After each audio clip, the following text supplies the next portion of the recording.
Magilapit ang tanan sa paglingkod. O niya si Jesus kuyo sa iyang mga tinunan niadto sa usa ka dapit nga ginganla Getsemani o miingon siya kanila. Panglingkod ka mo dinhi samtang ato ako dito aron makampo. Gidala niya si Pedro ang duha ka anak ni Zebedeo o mibati siya dakong kaguon o kahilawa o miingon siya kanila. Hilabihan ang akong kasuko na daw mamatay ako. Pabilin ka mo dinhi o pagtukaw uban ka na. O milakaw siya sa unahan o mihapa sa yuta o nagampo nga nagingon. Amahan ko, kung mahimo kuha ang kanako kining kupa, apan dili ang akong pagbuot may matungan, kung dili ang imo. O niya mibalik siya ngadto sa tulog at tinunan o nakaplagan sila nga nangatulog. O siya miingon kang Pedro, Ngano man nga kamong tulong wala man makatukaw uban kanako. Isang usan na lang kakakna. Pagtukaw ka mo pag-ampo, aron dili ka mo madaog sa panulay, andam ang espiritu apan luya ang lawas. o ibiya si Jesus pag-usap o nagampo. Amahan ko, kung imo gayong ipainom ka na ko kining kupa, matungan ang imo pagbuot. O mibalik siya pag-usap ang mga tinunan nakaplagan niya nga nangatulog gihapon, kay katulgon man sila kaayo. Ibiya na usap si Jesus kanila ang nagampo sa katulog higayon sa samang mga pulo. O niya, mibalik siya ngadto sa mga tinunan o giingon. Nang atulog kay gihapon ka mo nga namahulay, miabot nga ang oras nga anak sa tao, itugyan ngadto sa kamot sa mga makasasala. Bangon ka mo kay manlakaw na kita, tanawa, ani ana ang maputi kanako. Samtang nagsulti pa si Jesus, miabot si Judas, ang usa sa napulog duha ka tinunan. Kuyog niya ang daghang tao nga nagdalag mga espada o mga puspos. Sinuko sila sa kadagtuan sa mga pari o sa mga punuan sa mga Hudeo. Ang mabuhiwo naghatag kanila og usa ka ilahanan. Ang tao nga akong hagkan mao ang inyong ipangita. Nagpas siya. Sa pag-abot ni Judas, niduol dayon siya kang Jesus ug miingon. O gihadkan niya si Jesus. Si Jesus mitubag. Higala, buhata dayon ang buot mong buhaton. O niya miduol sila kang Jesus ug ila siyang gidakop. O niya sa niya itong kauban ni Jesus iibot sa iyang espada ug itigbas niya ang ulipon sa pangulong pagi o naputol ang usa ka dalunggan niya. O niya mingon si Jesus kaniya. Isa ko bangin espada, kay ang magagamit sa espada usab mamatay. Wala ko pamasayod na nakahimo ako pagpakitabang sa akong amahan kung ipadala niya dayon kanako ang kapin sa napulog duha ka hutong sa mga kasudaluhan ng mga anghel apan kung buhaton ko kini unsaon man pagkatuman sa kasulatan nga nagingon kinahanglan mahibalo kini. O niya mingon si Jesus sa mga tao. Tulisan ba ako kinahanglan magdala pa kamong espada o mga puspos sa pagdakop ka nako? Matag adlaw nagtudlo ako sa templo ug wala ako ninyo dapa apan kining tanan nahitabo aron matungan ang isulat sa mga propeta diha sa kasulatan. O niya ibiya kaniya ang tanang tinunan ug nanagan. Gidala si Jesus sa mga tao nga nagdakop kaniya ngadto sa balay ni Caifás, ang pangulong pari. Diin nagkatigom ang mga magtutudlo sa balaod ug ang mga punuan sa mga Hudeo. Minunod si Pedro na nagpaantaw hangtod sa hawanan sa balay sa pangulong pari. O niya misunod siya sa hawanan o bilingkod uban sa mga gwardiya aron mahibaluan niya unsay sangputanan niining tanan. Ang kadagkuhan sa mga pari o ang tibuok hugmanan na ningkamot pagpangitan ikabutang-butang nila bato kang Hesus aron mapatay nila siya. Apan wala gayon sila hikaplagan bisag daghang tao nga miadto o nagsugilon og mga bakat mahitungod kaniya. Sa katapusan may duha ka tawo nga miduol og miingon, nakasala ako sa akong pagtugyan ngadto sa kamatayon sa taong walay sala. Mga laki tanan. kining tawhana nga ingon, makahimo ako pagubas sa templo sa Dios o pag-inom niini sulod sa tulo ka adlaw. Mitindog ang Pangulong Pari o miingon ka Jesus.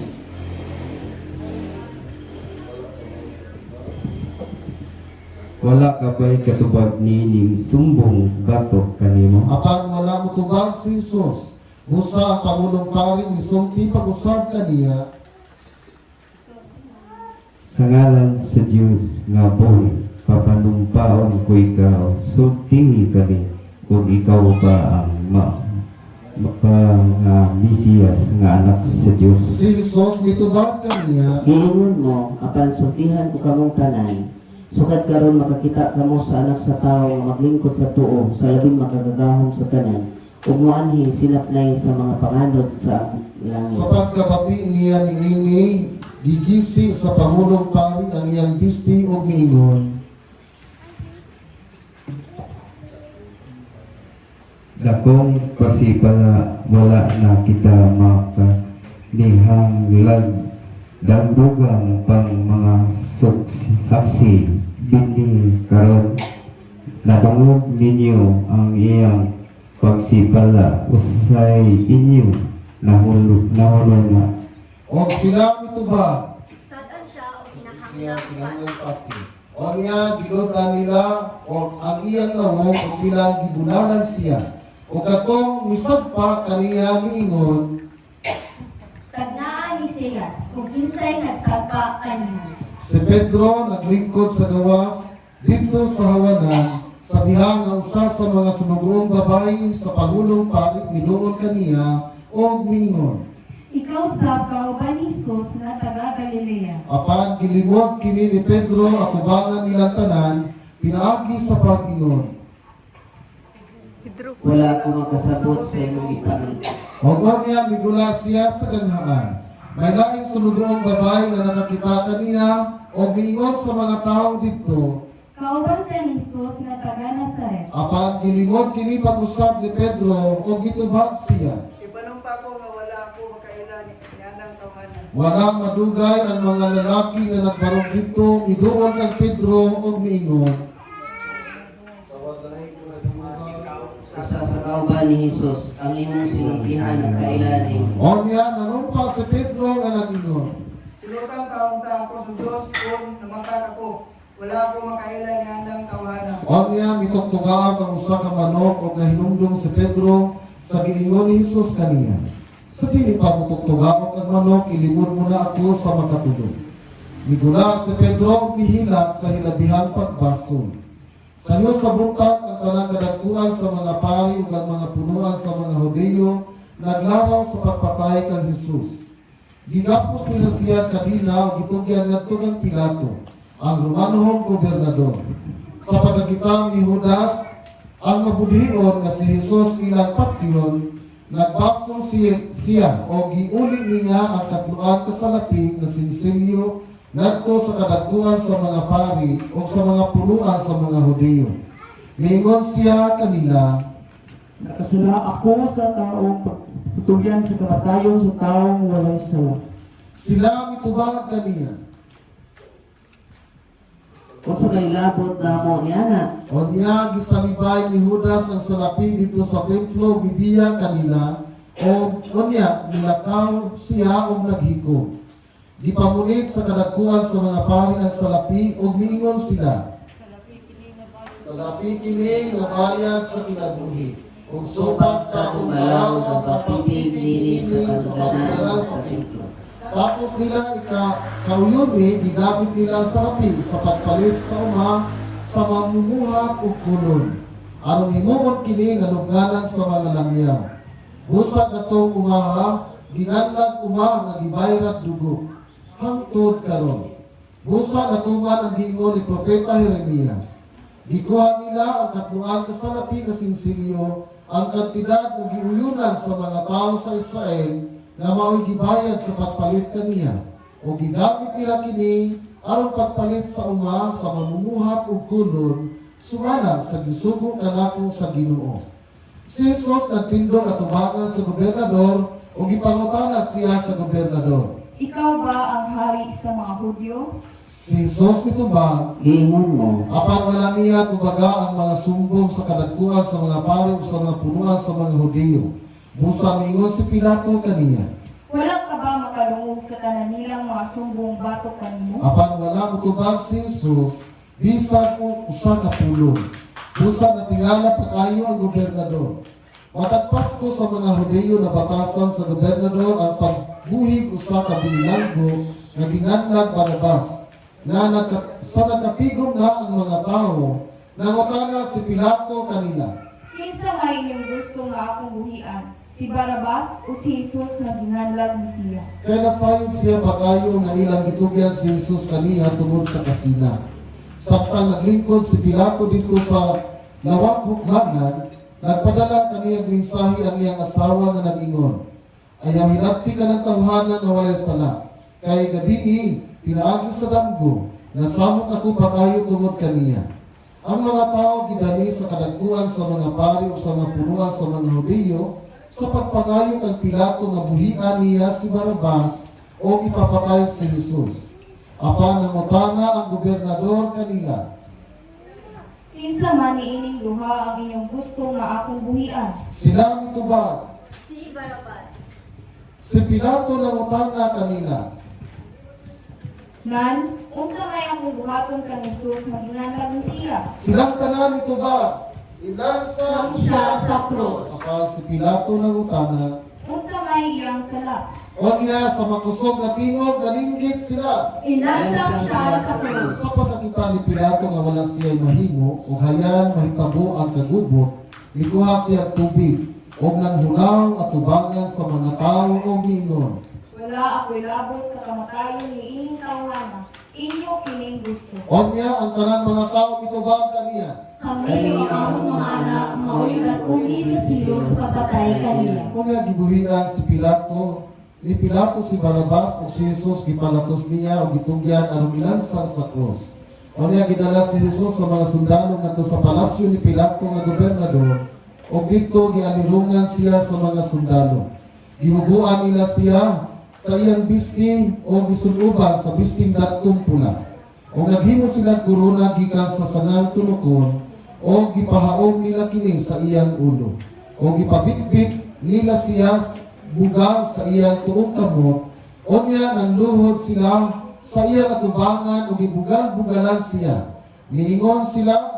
mabuhi ang hari sa mga Hudyo. O niya gilutan nila siya o gikuha nila ang bugang o gibunan sa iyang ulo. Humani nila siya bugal-bugali, siya ilang gihukasan sa bisting datong pula o gisunuba sa iyang kaugalingong bisting. O niya gidala sa gawas aron ilansang sa krus. Sa ilang pagpanggula sa syudad, isugatan nila ang sa katao ginanlag Simon nga taga Sirini o gipugos nila siya pagpapasan sa krus ni Jesus. O niya nahingabot sila sa usa ka dapit nga ginanlag Golgota nga sa ato pa ang dapit sa kaladera. Dito ina siya gitunulag bino nga sinagulang abdo aron iyang inom. Apan tapos niya tilawi kini, wala siya mo inom niini. O niya ginasang nila siya sa cross o gibahin-bahin nila ang iyang sapot pinaagi lipa. Kung ani-ana, naglingkod sila o nagbantay kaniya. Ibabaw sa iyang ulo, gibutang nila ang karatula sa sumbong batok kaniya. Mao kini si Jesus ang hari sa mga Hudiyo. O niya tupad ng Jesus, gilasan nila sa mga krus ang duha ka tulisan. Ang usa sa iyang tuog, ang usa sa iyang wala. Ang mga tao nga nanglabay, nagyango-yango sa ilang ulo, o gidiay-diay nila si Jesus. Sila mingon, Ikaw ba katungog ba sa templo o mutungkol nini pag-usap sulod sa tulog ka adlaw? Kung ikaw ang anak sa Diyos, buwasang imong kaulingon, hanaw sa krus. gibugal-bugalan sa siya sa kadagkuan sa mga pari sa mga magtutudlo sa balaod o sa mga punuan sa mga Hudiyo.